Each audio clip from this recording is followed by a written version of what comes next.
Okay, that's the hydraulic line pulled through the chase. You see the ground wire I pulled through the chase too, because I forgot to put a ground wire in the chase, in the recess box. There's the track housing extending into the pit 3 inches on each side. And you can see it goes around the pool, and you can see that it's just inside of the cantilever. So you see the cantilever is still revealed. So,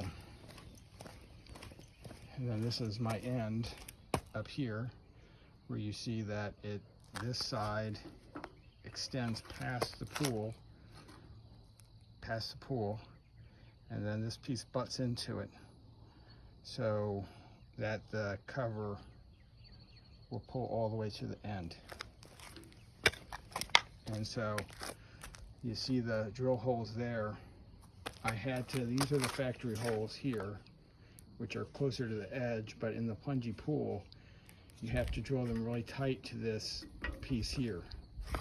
So, or it's not getting enough bite at the edge of the Plungie pool. So you re-drill your holes in really close to this edge here. And then that way it will bite into the Plungie pool when you drill it. So, and the Plungie pool is like crazy hard concrete, by the way. So you'll have, you'll go through a couple bits, but you need a decent hammer drill and new quarter inch bits.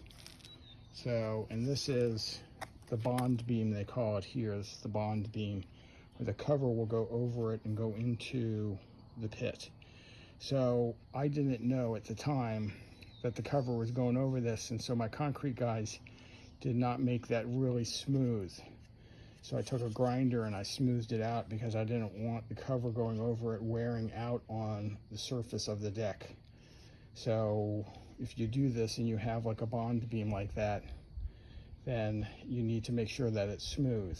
And the other thing I did is, you see there's expansion joint all the way around the pool. I did that around the pool, so when I poured the concrete deck, if the concrete expands and pushes against my pool, it won't crack my pool. So, and this is my pit for holding the cover. And you see in the pits I put a drain, and I ended up smoothing out the bottom of the pit after my concrete guys left, because they didn't smooth it out. So I bought some mortar and I just smoothed it out.